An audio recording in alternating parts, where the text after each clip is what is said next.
This is 20 different kinds of KitKat bars. In this video, I'm gonna review and grade every single one of them. Why? Because I'm a random combination of childlike behavior and adult money. And plus you guys make sure I get paid to do this. So I love you guys. Like, comment, subscribe, do all the things down here so the algorithm shows me favor. Now, in my opinion, a KitKat is like the perfect candy bar. It's a little bit of a cookie. Of course, it's a candy, a little bit of pastry element in there too with the filling. It's the tits. It's the absolute tits. Let's get started. Of course, the classic KitKat, right? Oh, reliable, if you will. I like to try and open KitKats like a bag of chips so I can like seal the bag if I want to, you know, delay my fat assery. Your standard, the gold standard, right? See what we got? That's an A. That milk chocolate just sits so well. It's just enough, not crazy sweet. The wafer is crispy, crunchy, delicate, and the little cream bits in the middle, it's smooth, but like a little grainy, but not off-putting. And if you didn't know, the filling in the KitKat, like the chocolate filling, it's just ground up KitKats. They take the broken KitKats in the factory and they just grind them up, and that's what the filling is. It's just ground up KitKat. That's a perfect candy right there. That is an A. Now the big cat. So it's your thick mama KitKat, the one your boys make fun of you for dating. Oh, do you see her? Oh, she a big girl. Like, that's just pretty. There's something just very exciting about this one. Hold on. Oh, awesome. A2. What more could you want? It's everything you love about the KitKat, just bigger, thicker, uncut. That's another A. This is about to be my favorite challenge. A birthday cake KitKat. I really despise the fact that people try and sell birthday cake flavored things. Like, why not just vanilla cake? What makes something a birthday cake flavored something? Is it the presence of sprinkles? Is that what makes something a birthday cake thing? See what we got here?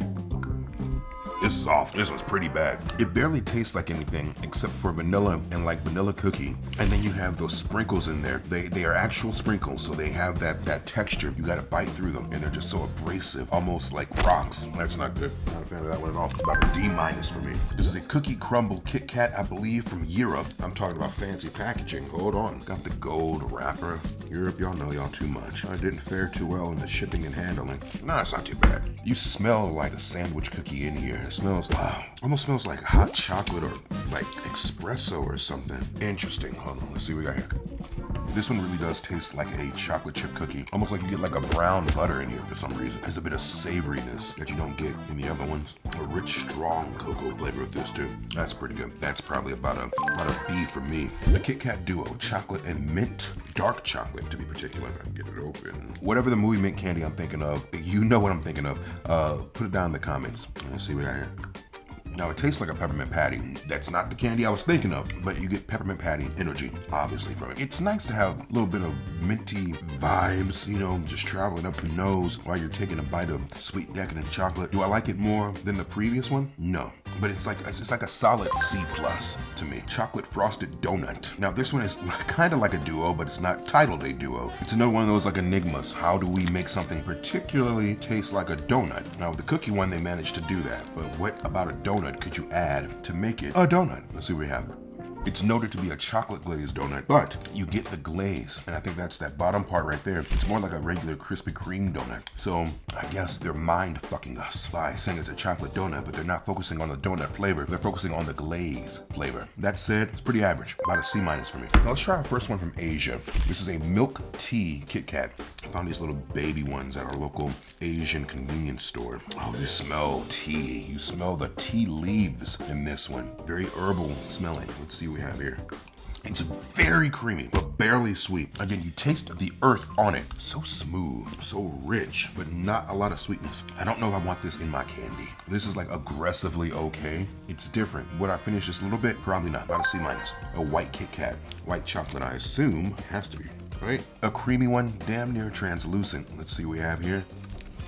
It's another one that's just okay. I think I've just been conditioned to like that like chocolatey creaminess of a regular KitKat opposed to these half-assed ones. Now, I'm not really a fan of white chocolate to begin with, but especially in a form like this. I don't know, white chocolate doesn't lend itself to a cookie or candy to me for some reason. It should be like a topping, like white chocolate drizzled over a chocolate covered strawberry, white chocolate dipping sauce of a chocolate dessert. So you know what I mean? It's like a D to me. KitKat Chunky Drumstick version. So this one has like a white ice cream-like center and then caramel in here too, creating the illusion of an ice cream bar, of an ice cream cone rather. Business as usual. Let's see what we have here.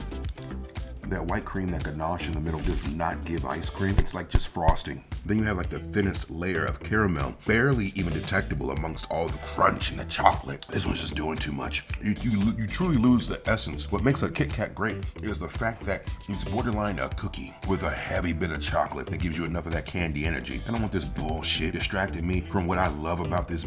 That's a D. So I already tried the white, right? And then there's vanilla. So what is this vanilla one gonna be? What was the white one? Okay, the white one was white cream. Apparently I don't know shit about shit. It looks exactly the same. Let's see what we have. Hold on, damn. Okay, so this is the vanilla, this is white. So the vanilla is a little bit creamier and the white is like completely dead. I guess there's a difference, a little difference. This one goes down a lot smoother, has a lot more body to it. I mean, the white probably gets about a C. Correction, the vanilla, C+. So we have white, we have vanilla, and I have another white. What is, so this one's from, oh, okay, so this one's like from Europe. So we're gonna try the European white, right? And this one says #MyBreak. I don't know if you even see that. See, we got, shit, this is so stupid. This one has like a nutty flavor. Like you almost get cashew from this. What? This one tastes like nuts. That said, it's pretty f***ing good. You get the creaminess, the richness, and then like that nutty like aftertaste. Well, this is the best of the white ones. This is like a B+. A green tea, a matcha one. Well, you kind of taste green tea or smell green tea on this one. Ooh. This one tastes like a cup of tea with like a cocoa, like if you took a spoonful of cocoa and mixed it with your herbal green tea, that's what this tastes like. Not a lot of sweetness, to the point where you really taste the wafer ingredients. You really taste like the flour in the wafer. I oddly enjoy this. It feels like a light, like tea cookie in the sense of like, you know, like a tea party's tea cookie. You would dip that in your tea. Seems like a good compliment to that. It's just a little off for me, but that's like an A-. That's rich chocolate, the bougie of the group. It's another one from Europe. So when you say rich chocolate, and the Europeans love to rag on American chocolate because theirs is just so hoity-toity, you know what I mean? So I'm expecting this to be the bee's knees. We shall see. It smells sour. It smells like a rubber ducky. Let's see.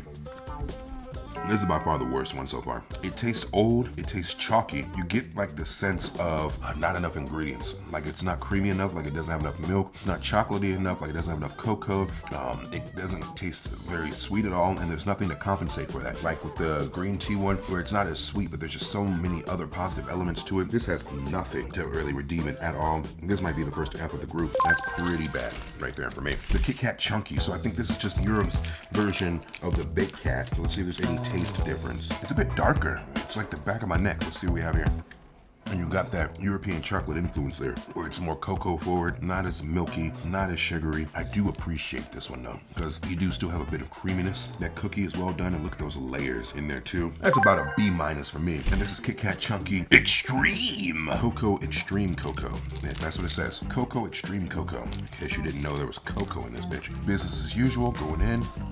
Oh, that wafer, interesting. The wafer seems to have like a toffee kind of a thing going on. Like, you know when you bite into some toffee and it kind of get that like glass texture, almost like there's a layer of crystallized sugar on here, and it's super chocolatey. You see those dark chocolate wafers in there? That said, it's all kind of one note, opposed to like a regular Kit Kat or even like a dark chocolate Kit Kat where you have that white wafer. You kind of break things up a little bit. All this is one note, and I want more out of my goddamn Kit Kat. This is not for me. It's fine. It's just C- though.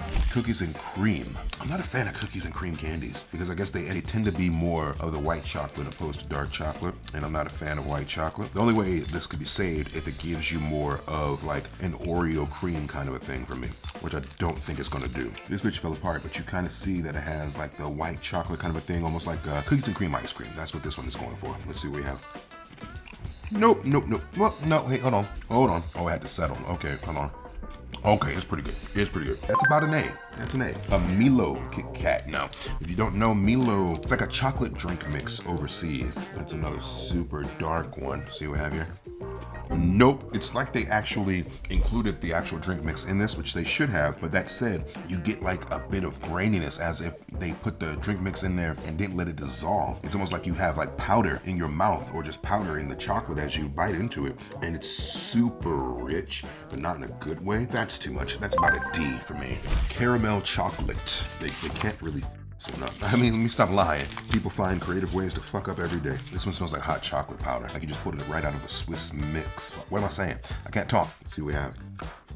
So there's no caramel in it. You just have caramel flavoring throughout the chocolate. That said, highly disappointing, borderline lazy. I'm not digging that at all. Including a caramel flavor in chocolate, when you could easily just put the caramel in the chocolate. It doesn't do much for me. Not digging that at all. That's about a D for me. And lastly, we got these two little ones. I don't even know like the flavor here, but let's see if we can guess them. This is a Halloween flavor. If anyone can translate that for me, that'd be a cool thing to do. Oh, it's orange. So maybe it is like a pumpkin? Yeah, so it's orange. I would be very interested to see if this is oh no, it don't smell like pumpkin. Oh God, it smells like a candle, but not in a bad way. It smells like a very nice candle for some reason. Now I gotta look this up. Now I gotta try and figure out what flavor this is. I can't just, this is apple pie flavored. Okay, I get it now. I do smell like the tartness of the apple here. Okay, that's exciting actually, whatever, okay. That's pretty damn good. You really get like the apple you would get from a apple Danish, like a Little Debbie apple Danish, or some kind of like apple snack cake. You don't really get actual apple off the damn tree, but you get that artificial apple flavor that's not too much. You taste the cinnamon, them trying to replicate the crust a bit. This is about a B+ for me. This is a Mont Blanc one. This Mont Blanc is apparently a French dessert. Let me look at what a Mont Blanc is. So that is a Mont Blanc. It smells like a dirty ass dessert. I smell pastry and cheese. Oh God, and just like gasoline. All right, let's see what we have here. You get like nuttiness, I guess, from like they're trying to replicate chestnut. It's very gritty for some reason too. And there's like a pastiness opposed to a creaminess here. I'm not a fan of that one. That's really balls. I'm gonna give that about a D. And all, I think it's gonna be very hard for anyone to ever top an original Kit Kat. That's gotta be my favorite one. If you're gonna give me something other than the original Kit Kat, give me the big bitch. Give me the thick Kit Kat. Those two are gonna reign supreme in most households, in my opinion. But let me know how you feel. Let me know what other candy varieties you want me to try, or maybe chip varieties, maybe cookie varieties. Pop. Let me know. Folks, subscribe. I've been me. You continue to be you, and I will see you soon.